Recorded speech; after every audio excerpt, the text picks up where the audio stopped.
T20 का squad और ODI का स्क्वाड, उसके हवाले से डिस्कशन हो रही थी। ODI पे तो खैर हमने अभी ज़्यादा बात ही नहीं की, T20 के स्क्वाड पे ही इतनी सारी चेंजेस हैं और इतनी सारी बहस मुबाहिसे हैं कि यस उस पर बिल्कुल बात हुई है। मगर we don't want to lose the chance to talk about the performances जो कि Pakistan versus South Africa, the second test, जो परफॉर्मेंसेस, जो महान परफॉर्मेंसेस हमारी टीम की तरफ से आई। क्यों होता है ऐसा बार बार कि पाकिस्तान टीम की तरफ से कोलैप्स ऐसे ट्रिगर होता है कि आपको लगता है कि जो स्कोर कार्ड है वो टेलीफोन नंबर बन जाता है? क्या रहा, कैसा रहा आज का दिन और क्या सिलसिला रहा पूरे इस टेस्ट मैच में? ये मैच समरी आपके सामने स्क्रीन पर है जी।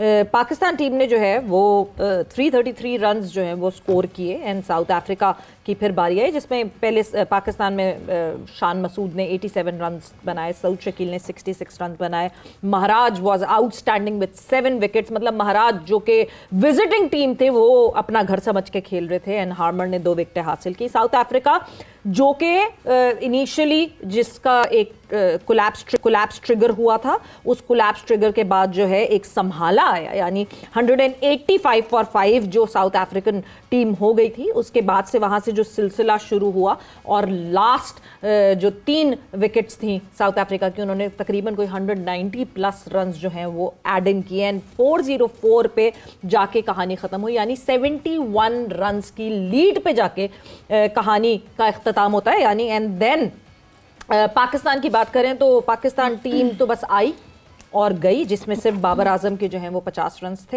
एंड इवेंचुअली साउथ अफ्रीका के लिए कहानी बहुत आसान थी। They came in 32 for 2 and South Africa won this match, a dominant win by South Africa by 8 wickets. And Iqbal साहब आपकी तरफ मैं सबसे पहले आऊंगी कि मतलब पिछले आज का दिन और इससे पिछला दिन अगर आप बात करें तो ऐसा लग रहा था कि लड़के इंटरेस्टेड ही नहीं थे, मतलब उनका दिल खत्म हो गया था खेलने से, वो खेलना नहीं चाह रहे थे, एक अजीब सी बॉडी लैंग्वेज थी, एक अजीब सा डिस्कनेक्ट था from the game. And then उस पर भी प्लीज थोड़ी सी रोशनी डालिएगा। मोहम्मद रिजवान, आज तक कभी आपने किसी प्लेयर को देखा है कि वो अंपायर की जगह क्या मैं बेल्स हटा देता हूँ? वो बड़े डिजेक्टेड थे सवेरा रिजवान, क्योंकि ड्यूरिंग द टेस्ट मैच उन्हें कप्तानी से वनडे की हटा दिया गया, वरना उन्हें लास्ट ईयर अक्टूबर में पाकिस्तान की वनडे टीम का कप्तान बनाया गया था। लेकिन वो कहते हैं ना कि खुद आप अपने दाम में सयाद आ गया। ये दूसरा मौका है जब पाकिस्तान ने स्पिन ट्रैक बनाया। इस साल के अवाइल में जनवरी में वेस्ट इंडीज के खिलाफ मुल्तान में स्पिन ट्रैक बनाया, पहला टेस्ट मैच जीते, दूसरा टेस्ट मैच हार गए। और इस टेस्ट मैच के लिए भी स्पिन ट्रैक बनाए गए लाहौर और रावलपिंडी में। लाहौर का टेस्ट मैच हम जीत गए 93 रन से, लेकिन रावलपिंडी में क्या हुआ, हालांकि हम टॉस भी जीते थे। तो दरअसल मसला ये है कि हम स्पिन ट्रैक तो बनाते हैं, लेकिन क्या हमारे बैट्समैन स्पिनर्स को खेलने में महारत रखते हैं? आप साउथ अफ्रीका को देखें कि उन्होंने 36 साला हार्मर को मार्च 2023 के बाद उसको अपनी टीम में शामिल किया और उसने क्या बॉलिंग की सेकंड इनिंग्स में पाकिस्तान की।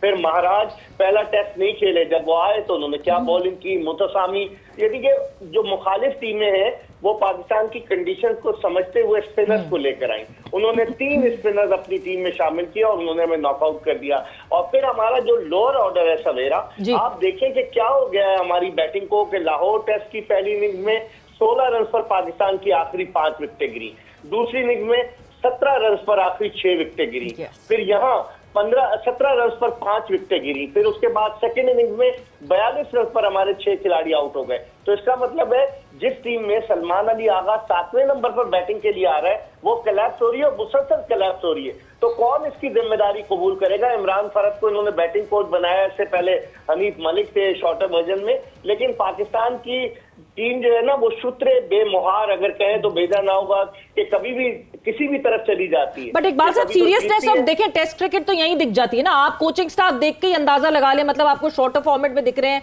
सारे फॉरेन कोचेस को आपने जो है वो जमा किया हुआ है शॉर्टर फॉर्मेट के लिए। आप लॉन्गर फॉर्मेट में जो है वो अजहर महमूद को कोच इसलिए बना देते हैं जी 2 महीने रह गए आपकी टेन्योर में जॉब के, तो चलें जी आप भी बन जाएं, आ जाएं जी इमरान फरद। अब इमरान फरद बाबर आजम को बैटिंग सिखाएंगे क्या? ये भी आपने $1 मिलियन क्वेश्चन कर लिया है। मैं बता तो रहा हूँ कि मुस्तकिल मिजाजी की कमी है। कोई कंसिस्टेंसी नजर ही नहीं आती, फैसलों में कंसिस्टेंसी नजर नहीं आती। कौन है इसका जिम्मेदार? ये तो पूछना पड़ेगा ना क्रिकेट बोर्ड से कि धड़ाधड़ कप्तान भी तब्दील हो रहे हैं। आप देखें जनवरी 2024 के बाद से शाहीन आफरीदी वो गए, बाबर आजम गए, रिजवान गए, सलमान अली आगा, फिर शान मसूद टेस्ट के कप्तान, फिर सिलेक्टर्स आपके तब्दील होते हैं, कोचेज आपके तब्दील होते हैं। आपकी टीम में मुस्तकिल मिजाजी की कमी। कभी आपने दुनिया की किसी टीम में देखा है कि 5 कप्तान हो? आज 5 कप्तान इस टेस्ट मैच में खेल रहे थे, शान मसूद, बाबर आजम, मोहम्मद रिजवान, सलमान अली आगा, शाहीन शाह अफरीदी। तो फिर क्या होता है? कप्तानों की 11 थी, हम फिर कप्तान 11 इसको बना ले। मेरे ख्याल में बहुत सारी चीजें हैं जिन पर इनको काम करने की जरूरत है। हम तो आकिब जावेद से बड़ी तवक्कुआत लगाए बैठे थे कि ब्लंट आदमी है, उन्होंने मैच फिक्सिंग के खिलाफ आवाज बुलंद की, अपने क्रिकेट कैरियर को उन्होंने खत्म किया सच्चाई की खातिर। लेकिन अब जब वो हेल्म ऑफ अफेयर्स पर आए हैं तो वो आकिब जावेद नजर ही नहीं आ रहे। मैं हैरान होता हूँ कि आकिब जावेद को हो क्या गया है। तो बहुत सारी चीजें हैं जिनको देखने की जरूरत है। इमरान साहब, मैं आपसे भी यही जानना चाहूंगी और इकबाल साहब की बात को ही आगे लेके चलना चाहूंगी कि हमें स्पिनिंग ट्रैक बनाने का क्या फायदा है जब हमें स्पिन खेलनी नहीं आती, क्योंकि वेस्ट इंडीज में भी हम ऐसे ही हारे थे। जी, इसलिए कि 3 मैचेस हो गए, 3 राउंड हो गए हैं कायद-ए-आज़म ट्रॉफ़ी के, और ये जो जितने भी फैसला साज हैं पीसीबी के, इनसे पूछें कि किसी एक जगह भी ऐसा पिच बनाया है? नहीं बनाया। तो ये इनकी अकल पर मातम ही किया जा सकता है। एक और दूसरा, ये इतने समझदार, तैयारी करवा के फिजिक्स का पेपर दे देते हैं सामने है ना। ये कोई इल्ज़ाम तो नहीं है, ये हकीकत है। और इनकी समझदारी इतनी है, आज इनको पता था, ला महला एक ज़हन में था कि टेस्ट मैच ख़त्म होना है। पहले आज एक खबर शाया होती है कि मुल्तान सुल्तान्स को कि टर्मिनेशन लेटर भेज दिया पीसीबी ने। सुबह 8:30 बजे के करीब टीम का भी ऐलान भेज दिया जाता है। कितने समझदार हैं, इनको पता था कि टेस्ट मैच अगर ख़त्म होता है, नतीजा पाकिस्तान के खिलाफ जाएगा, तो ज़्यादातर टाइम इन चीज़ों के ऊपर चला जाए, वनडे स्क्वाड और मुल्तान सुल्तान्स के ऊपर। तो ये मीडिया मैनेज करते हैं इस अंदाज में, ख़बरों के ज़रिए। अब यहाँ तक ताल्लुक़ इस चीज़ का है, हाफिज़ साहब ब्यूरोक्रेसी कहते हैं इसे।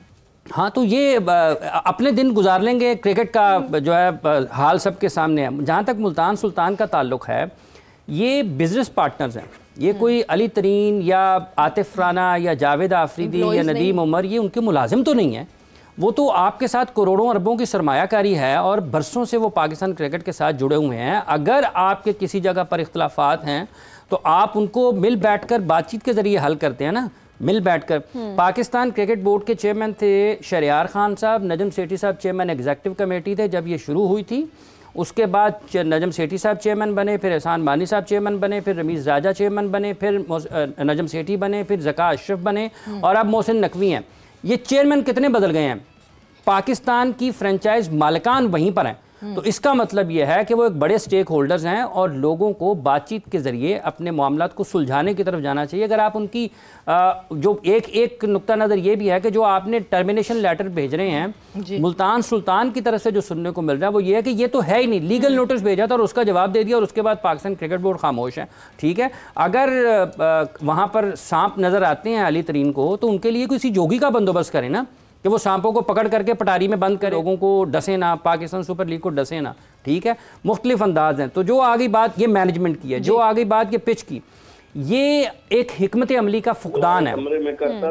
हिकमत अमली का फुकदान इस तरीके से है, सोच, अमल दरामद और इसके दरमियान में जो डॉट्स हैं जिनको आपने कनेक्ट करना है टेस्ट मैच जीतने के लिए।